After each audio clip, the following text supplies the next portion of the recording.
আল্লাহ পাক রব্বুল আলামিন কোরআনুল কারীমের ৬২ নম্বর সূরা জুমআ এর ২ নম্বর আয়াতে রসুলকে ৪টা কাজ দিয়ে পাঠালেন। আল্লাহ তাআলা বলেন, হুয়াল্লাযী বাআসা ফিল উম্মিয়িনা রাসূলাম মিনহুম ইয়াতলু আলাইহিম আয়াতিহি ওয়া ইউযাক্কিহিম ওয়া ইউআল্লিমুহুমুল কিতাবা ওয়াল হিকমাহ ওয়া ইন কানু মিন ক্বাবলু লাফি যালালিম মুবিন। আল্লাযী বাআসা ফিল উম্মিয়িন রাসূলাম মিনহুম, উম্মীদের মধ্য হইতে একজনকে আল্লাহ পাক রব্বুল আলামিন রসুল করে পাঠালেন। কি কাজে পাঠালেন? ৪টা কাজ দিয়ে পাঠালেন। ১ নম্বর, ইয়াতলু আলাইহিম আয়াতিহি, কোরআনুল কারীমের আয়াতগুলো তেলাওয়াত করে করে শোনাবেন। ২য় নম্বর, ওয়ায়ুযাক্কিহিম, এবং তাদের আত্মার পরিশুদ্ধ করবেন, আত্মা পরিশুদ্ধ করবেন। ওয়ায়ুআল্লিমুহুমুল কিতাব, ৩ নম্বর, তাদেরকে কোরআন কিতাবের বিধিবিধান শিক্ষা দিবেন। ওয়ায়ুআল্লিমুহুমুল কিতাবা ওয়াল হিকমা, এবং ৪ নম্বর, হিকমা প্রজ্ঞা অর্থাৎ সুন্নাহ শিক্ষা দিবেন। তাহলে এই ৪টা কাজ দিয়ে আল্লাহ পাক রব্বুল আলামিন তার রসুলকে পাঠালেন যে আমি উম্মীদের মধ্য হইতে রসুল করে পাঠালাম। কাজ হইল কোরআনুল কারীমের তেলাওয়াত করে করে শোনানো।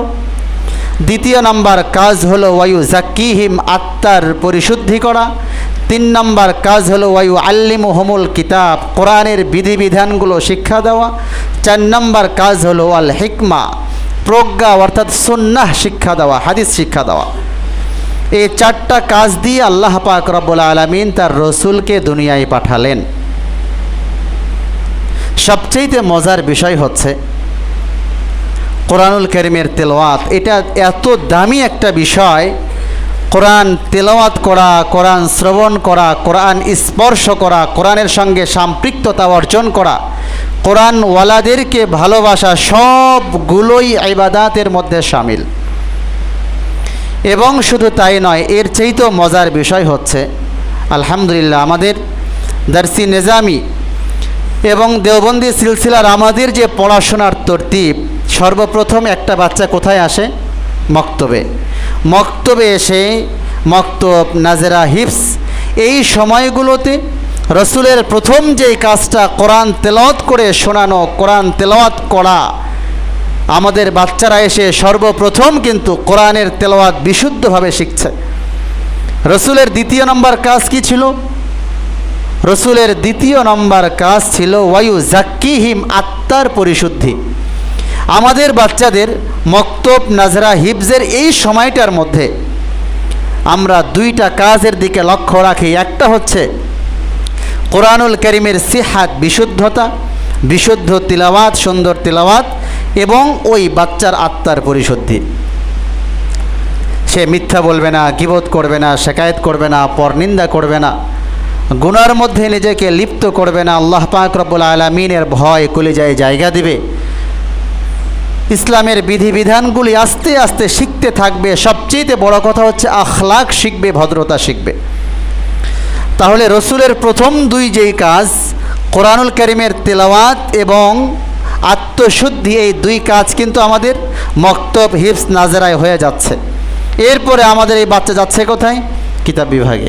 কিতাব বিভাগে গিয়ে দেখো একেবারে তাইসির জামাত থেকে শুরু থেকেই কিন্তু ওয়ায়ুআল্লিমুহুমুল কিতাব, কোরআনের শিক্ষা অর্থাৎ কোরআনের মেসেজগুলো, সেখানে কোরআনের আয়াতের অর্থ, সেখানে হাদিসের অর্থ, এবং জীবনে প্রয়োজনীয় ফিকহ এবং আরও গুরুত্বপূর্ণ এই বিষয়গুলি যেগুলোর সম্পর্ক কোরআনের সাথে, এগুলির শিক্ষা দেওয়া হচ্ছে। এবং ৪ নম্বর যেটা ওয়াল হিকমা, প্রজ্ঞা অর্থাৎ রসুলের হাদিসের শিক্ষাদান, এই কাজটা কিন্তু কিতাব বিভাগে গিয়ে শুরু হয়ে যাচ্ছে। তাহলে তুমি চিন্তা করো ধারাবাহিকতা কতটা গোছালো, কতটা সুন্দর।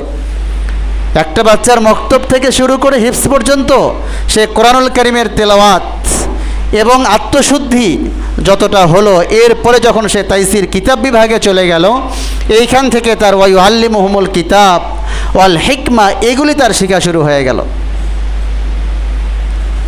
আল্লাহ পাক রব্বুল আলামিন এত দামি একটা পরিবেশ এবং দামি এই যে সুযোগ আল্লাহ পাক রব্বুল আলামিন আমাদেরকে দান করেছেন, রাসূলুল্লাহ সাল্লাল্লাহু আলাইহি ওয়াসাল্লামকে আল্লাহ তাআলা যে উদ্দেশ্য দিয়ে পাঠালেন সেগুলি আমরা আমাদের জীবনের, একটা বাচ্চা 7 বছর 8 বছর 9 বছরে আমাদের কাছে চলে আসছে। একেবারে যারা ইসলামিক স্কুল শাখা নুরানিতে আসছে তাদের 5 বছর বয়স থেকেই শুরু হয়ে যাচ্ছে। তো এর চাইতে শুকরিয়ার বিষয় আর কি হতে পারে? যারা স্কুল কলেজে ওই লাইনে পড়াশোনা করছে তাদের দেখো এসএসসি শেষ হচ্ছে, এইচএসসি শেষ হচ্ছে, কলেজে যাচ্ছে, ইউনিভার্সিটিতে যাচ্ছে। ওই লাইনে তারা পড়াশোনা করুক, বড় কিছু হোক, তাতে তো সমস্যা নাই। কিন্তু একটা বাচ্চার পড়াশোনা শেষ হয়ে গেল, শেষ হওয়া পর্যন্ত সে সূরাতুল ফাতিহার একটা আয়াত পর্যন্ত পরিপূর্ণ বিশুদ্ধ করে পড়তে জানলো না। ওযুর ফরজ আর গোসলের ফরজটাই তার পরিপূর্ণ জানা থাকলো না। তো সে পড়াশোনা শেষ করে টাকা উপার্জন করবে, টাকা তো উপার্জন সবাই করে। সে ইউনিভার্সিটি থেকে পড়াশোনা শেষ করলো, ভালো কিছু করলো, করার পরে তার চাকরি শুরু হলো। তার চাকরির বেসিক স্যালারি ধরো 50-60 হাজার টাকা থেকে শুরু হলো, হতে পারে। বাকি আমাদের পড়াশোনা শেষ করার পরে আমাদের হাদিয়া আর ওজিফা হোক না 10, 12, 15, 20 হাজার টাকা, আমাদের চাইতে তাদের হাদিয়া ওজিফা অনেক বেশি হতে পারে। কিন্তু তার জীবনটা, সে একজন মুসলিম এবং মুসলিম ঘরের সন্তান হিসাবে একেবারেই শরীয়তের বেসিক বিষয়গুলো পর্যন্ত সে জানলো না, তাহলে তার জীবনটার কি দাম আছে বলো? অর্থ উপার্জন তো সবাই করে। একজন ভিক্ষুকের জীবনই দেখো, না কোনো পড়াশোনা, না কোনো ইলম কালাম, আর না তার আত্মমর্যাদা আর গায়রত আছে। সে রাস্তা রাস্তায় ভিক্ষা করছে, দিন শেষে সকালে বের হচ্ছে, দিন শেষে 1-2 হাজার টাকা তার ঝুলিতে, তার ব্যাগে চলে আসছে। তাহলে একজন ভিক্ষুক যদি সে দিনে 1-2 হাজার টাকা ইনকাম করতে পারে, তাহলে তারও তো মাসিক ইনকাম 50-60 হাজার টাকা। তো মাসিক ইনকাম 50-60 হাজার টাকা হওয়া, আর ওই ইউনিভার্সিটিওয়ালা তার পড়াশোনা শেষ করে এসে তার এত বেশি ইনকাম অথবা উপার্জন হওয়া, এর মধ্যে কি সফলতা আছে বলো? আমরা কখনো বলি না যে ইউনিভার্সিটিতে পড়াশোনা করার দরকার নেই, করা লাগবে না, এটা তো বলি না আমরা।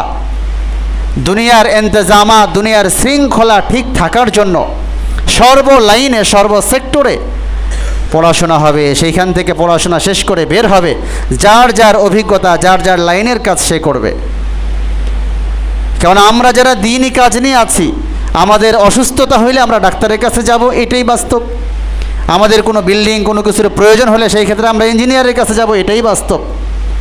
যে মাইকগুলি আমরা ব্যবহার করছি, এর মাধ্যমে কথার সাউন্ড, আওয়াজ বেশি হচ্ছে, এটা ইঞ্জিনিয়ারদের আবিষ্কার, তাদের পরিশ্রম, তাদের চেষ্টা।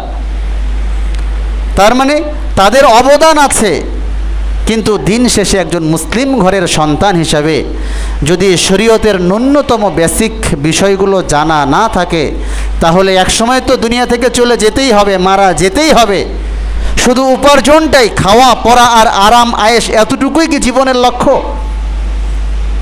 এর বাইরে আরও যে একটা জগৎ, আল্লাহ পাক রব্বুল আলামিনের সঙ্গে সম্পর্ক তৈরি করা, তো এই দিক থেকে তারা কি নিতে পারলো আর কি নিয়ে তারা কবরে যাবে? এজন্য হীনমন্যতা অথবা মন সংকুচিত করবার কোনো সুযোগ নাই। অন্তর, মন উৎফুল্ল রেখে সব সময় সর্বোচ্চ প্রচেষ্টা করে পড়াশোনা অব্যাহত রাখবে। আল্লাহ পাক রব্বুল আলামিন আমাদেরকে কবুল করে, সকলেই বলি আমিন। রাসূলুল্লাহ সাল্লাল্লাহু আলাইহি ওয়াসাল্লাম বলেন, বুখারী শরীফের বর্ণনা, ৭১ নম্বর হাদিস, রাসূলুল্লাহ সাল্লাল্লাহু আলাইহি ওয়াসাল্লাম বলেন, قال رسول الله صلى الله عليه وسلم من يريد الله به خيرا يفقهه في الدين। হযরতে মুআবিয়া রাদিয়াল্লাহু তাআলা আনহু হাদিস বর্ণনা করেছেন। তিনি বলেন, সামিআতুন নাবিয়্যা সাল্লাল্লাহু আলাইহি ওয়াসাল্লাম, রাসূলকে কথা বলতে আমি শুনেছি। রাসূল বলেছেন, মান ইউরিদিল্লাহু বিহি খায়রান ইউফাক্কিহু ফিদ্দীন।